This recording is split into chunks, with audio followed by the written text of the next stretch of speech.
What's up, everybody? Pete here from Comic Book Users. Welcome to another edition of the show. It is Inside the Cover Day once again, and today we'll be presented to you by... Hi, I'm Wild Building on Comic, and we're going to do Inside the Cover of Supernatural Thrillers number 6, The Headless Horseman Rides Again. This is a tough one to kind of tell. This is a story that takes place, I guess, in the present. Again, this guy... Durbano, what was his first name? Was it Dan? Duke Durbano. He's a private investigator. And he's driving along and having like a bad feeling. And he's thinking about the Headless Horseman. And he's driving in the same area. Now, Duke goes and sees this woman, and her husband Matt was also a private eye or a cop who was murdered. So now these two are an item. And he shows this kid, he's telling the story of the Headless Horseman to them. And as he's telling the story, this brick comes through the window, and he's like, "Get down!" He tells the woman to get down. And some nice ads here. There you go. The iron-ons. Yep.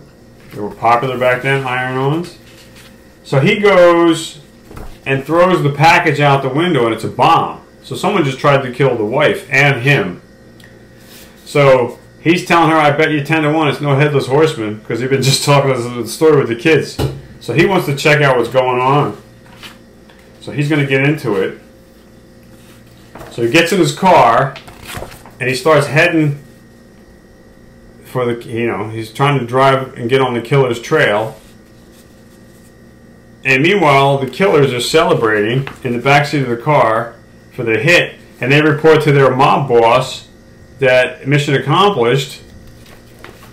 Meanwhile, So they think. Something's following them. Yeah. Some more ads. This to show these race cars.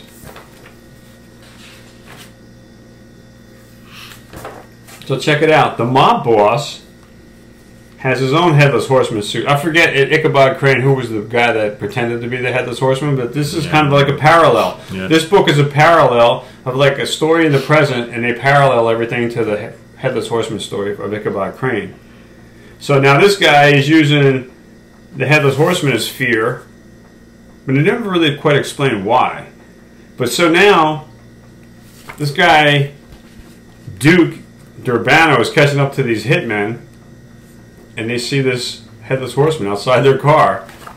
And I don't know if that's catching up to Duke's car. So the hitmen know they're being followed, so they start taking pot shots at Duke, and they kind of, one shot goes through the windshield, and it makes him lose control, and his car goes off the road. So they just think, and they're happy because they think he's dead, because he went off the road. Seemingly to his doom. But he survives the crash. Somehow. Falls out of the window. So as the crooks are driving, they see something bright and shiny in front of them. Bright light. It could be the Headless Horseman. It is. Nice. Awesome splash page. Oh, George yeah. Tuska artwork. Gil Kane cover. So now, their car, now here's Duke down by the river after he crashed, watching them go out of control, and he sees the Headless Horseman. So these guys, they go off the road after seeing that. The hitmen. Some more righteous ads. Mail-in stuff. This book is November 1973. Published by one. So now you got the Headless Horseman posing. And he freaks out. But then he wakes up like in a hospital. It's like a flashback scene. Because he wants to solve the mystery of who murdered Matt, her husband, which is now his new girlfriend. She didn't waste any time, huh? Neither one of them did. So they had something going on beforehand.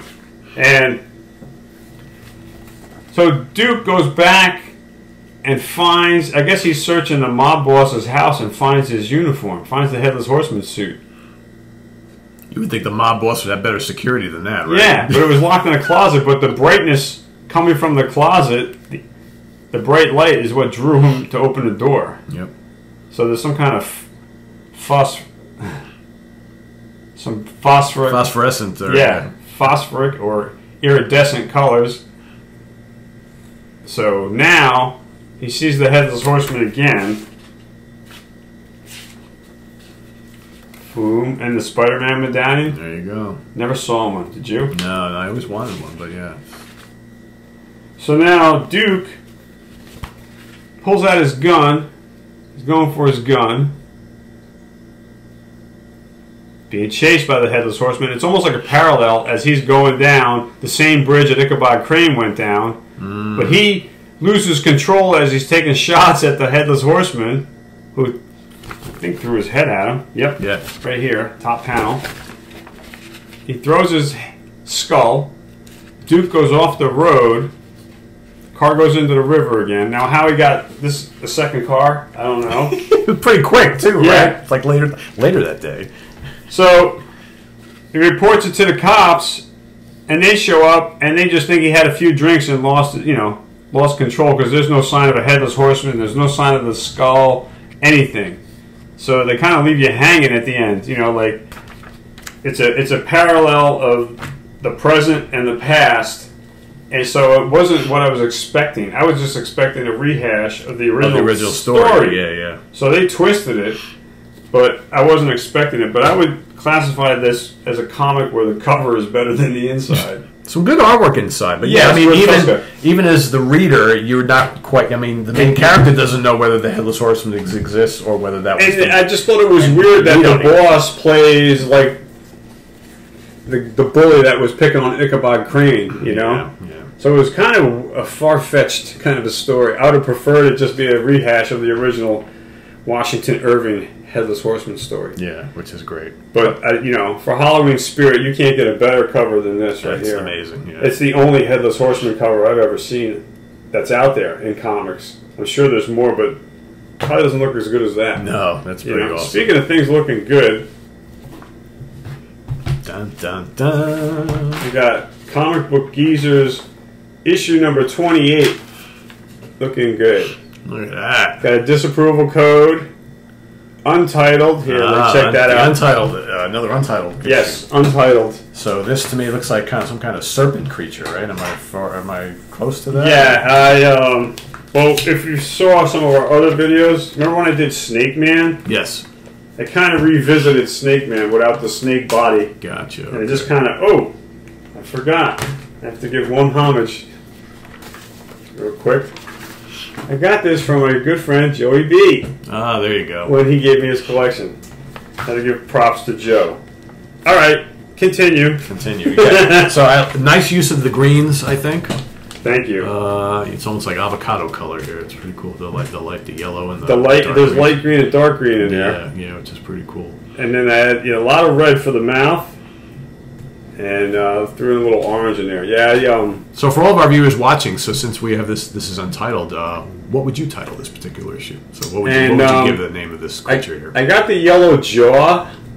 Believe it or not, like 20 years ago, I was hiking through the woods, and I went down, had deja vu, hit a three-way trail, went down like another 50 yards, turned around and came back and almost stepped on a rattlesnake. Oh, Jesus. It was the first time I've ever seen one, and the only time I've ever seen one in my life, and it was a diamondback rattlesnake. So the colors of the rattle, it was green and yellow.